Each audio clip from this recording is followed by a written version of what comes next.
Alhamdulillah, wassalatu wassalamu ala rasulillah wa ala alihi wa sahbihi wa man tabi'ahu wa mawala. Ashhadu an la ilaha illallah wa ashhadu anna Muhammadan abduhu wa rasuluh la nabiyya ba'dah. Allahumma salli wa sallim wa barik ala sayyidina Muhammadin nabiyil ummi wa ala alihi wa sahbihi wa baraka wa sallam. Faqala Allah Ta'ala fil Qur'anil Karim, A'udzu billahi minasy syaithanir rajim. Fa idza 'azamta fatawakkal 'ala Allah, innallaha yuhibbul mutawakkilin. Fa ya ibadallah, ittaqullaha haqqa tuqatih wa la tamutunna illa wa antum muslimun. Hadirin jamaah Jumat yang insyaallah dicintai Allah Subhanahu wa taala. Tak henti-hentinya kita memanjatkan puja dan puji syukur kita kepada Allah Subhanahu wa taala yang sampai hari ini masih senantiasa diberikannya kita rahmat, taufik dan hidayahnya, sehingga kita masih sempat berkumpul di tempat yang mulia ini guna melaksanakan salat Jumat dengan segala rangkaiannya. Mudah-mudahan yang ibadah yang kita lakukan dapat membuat iman kita semakin subur, akhlak kita semakin luhur, akal kita semakin bertafakkur, terjauh dari sifat kufur dan takabbur. Kaum muslimin rahimakumullah, di dalam Al-Quran maupun hadis banyak sekali ayat yang dicantumkan sifat-sifat orang-orang yang dicintai oleh Allah Subhanahu wa taala. Dan di antara hamba-hamba yang dicintai oleh Allah itu ialah orang yang benar-benar menyerahkan diri secara totalitas hanya kepada Allah Subhanahu wa taala, atau yang lebih kita kenal dengan istilah tawakal. Mereka itulah orang-orang yang dicintai oleh Allah Subhanahu wa taala, sebagaimana yang difirmankan dalam surat Al-Imran ayat 159. A'udzu billahi minasyaitonir rajim. Innallaha yuhibbul mutawakkilin. Sesungguhnya Allah mencintai orang-orang yang bertawakal. Dilihat dari segi bahasa, Islam memang merupakan agama penyerahan diri kepada Al-Khaliq. Pengertian Islam sebagai agama penyerahan diri lebih ditekankan kepada penyerahan fisik lahiriah. Rukun Islam yang 5 itu menggambarkan bahwa Islam agama yang mengajarkan kepada pemeluknya untuk menyerahkan diri kepada Al-Khaliq, walaupun penyerahan diri itu secara fisik lahiriah tetapi tetap bermuara kepada hati kita. Jika dilihat dari segi penyerahan fisik lahiriah, dalam Islam ada ibadah yang sifatnya ibadah badaniyah, seperti solat dan puasa. Itu merupakan adalah ibadah badaniyah. Ada pula ibadah yang bersifat maliyah, sifatnya harta benda, seperti zakat, infak dan sedekah. Dan ada pula ibadah yang bersifat gabungan antara keduanya, badaniyah dan maliyah, yaitu haji dan umrah. Ini semua termasuk pelaksanaan syariat di dalam wilayah lahiriah. Di samping secara lahiriah, baik yang badaniyah, maliyah maupun gabungan antara keduanya harus kita serahkan kepada Allah Subhanahu wa taala. Tidak kalah pentingnya ialah sebagai seorang muslim, hatinya harus benar-benar menyerahkan diri kepada Allah Subhanahu wa taala. Karena menyerahkan diri kepada Allah dan mewakilkan segala urusan ikhtiarnya hanya kepada Allah, maka penyerahan itu kita kenal dengan istilah tawakal, yaitu sikap mewakilkan segala urusan hidup dan matinya hanya kepada Allah Subhanahu wa taala. Dalam arti kata bahwa dirinya sama sekali tidak memiliki andil dalam melakukan segala sesuatu perbuatan, sebagaimana yang tersimpul di dalam kalimat Allah, la haula wala quwwata illa billahil aliyyil azim. Tiada daya yang dapat menghindari perbuatan buruk dan tiada kekuatan untuk melaksanakan ibadah kecuali atas izin Allah yang Maha Tinggi lagi Maha Agung. Menurut ahli hakikat, pengertian tawakal itu ialah wathiqa bima 'indallahi wa ya'isa mimma fi aidin nas. Tertarik kepada apa yang ada pada sisi Allah dan tidak tertarik kepada apa saja yang ada pada manusia. Dengan demikian, tawakal itu termasuk wilayah manajemen qalbu, bukan manajemen fisik lahiriah. Kaum muslimin jamaah Jumat rahimakumullah, sadarilah bahwa tawakal dan putus asa batasannya sangatlah tipis. Maka apabila tidak berhati-hati, seseorang dapat terperangkap pada sifat putus asa itu. Padahal putus asa itu dilarang oleh Allah, sedangkan tawakal dicintai oleh Allah Subhanahu wa taala. Ada dua hal yang dapat kita lakukan agar tidak tergolong sesat di dalam memahami istilah tawakal.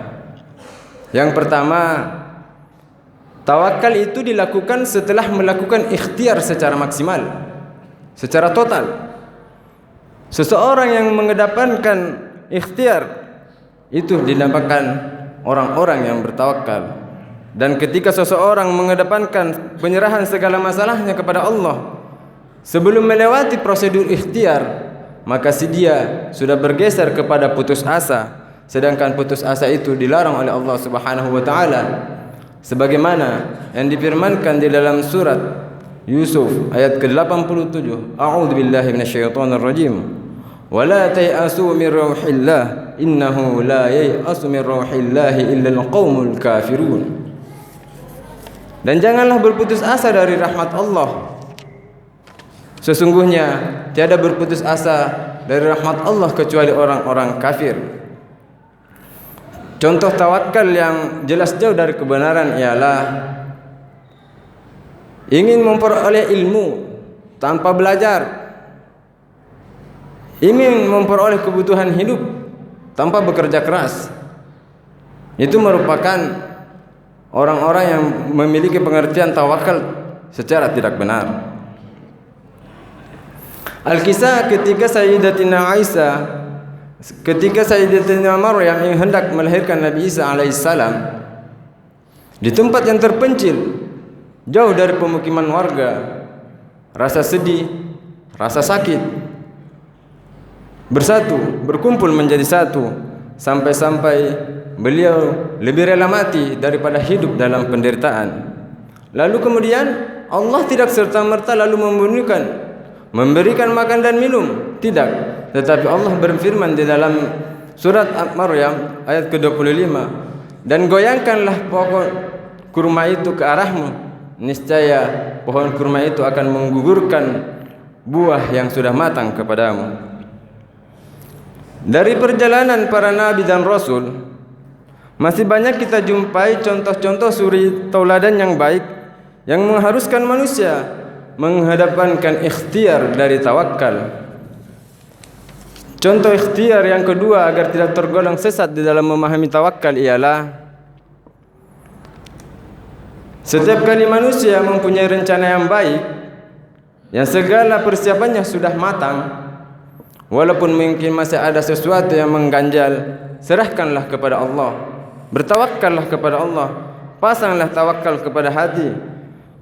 Seperti takut, masanglah tawakal itu, menyerahkan segala urusan itu hanya kepada Allah. Insya Allah, Allah akan memberikan kesuksesan kepada kita ketika seseorang berikhtiar lalu kemudian bertawakal kepadanya. Pelajaran ini dapat kita ambil ketika Rasulullah SAW sudah mempersiapkan segala macam ilmu tentang kepemimpinan, seperti ramah, sabar, pemarah, dan pandai mengambil keputusan ketika bermusyawarah, dan meningkatkan dedikasi-dedikasi kepada para sahabat. Itulah yang dipersiapkan oleh Rasulullah sallallahu alaihi wasallam untuk menghadapi umat-umatnya.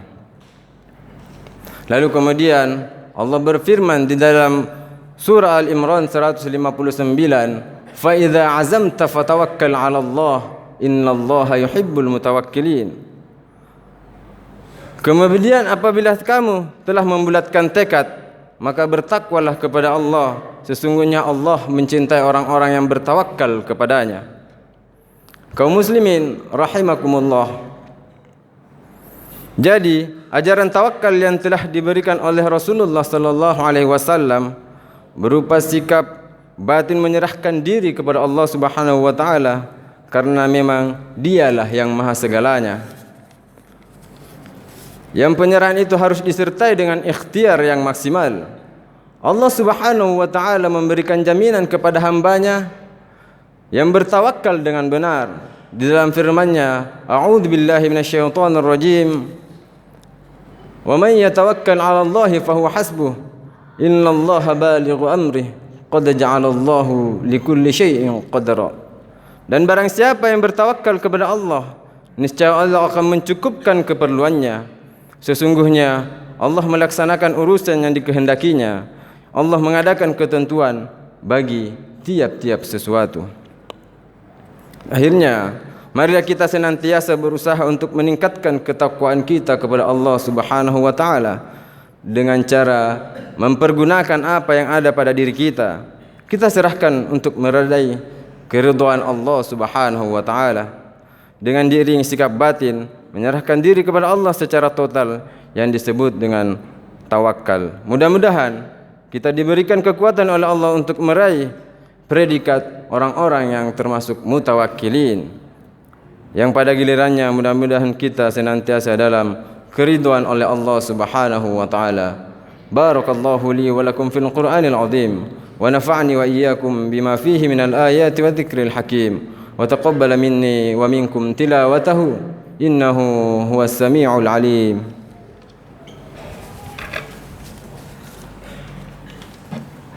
Allahumma salli wa sallim ala sayyidina Muhammadin wa ala ali sayyidina Muhammad.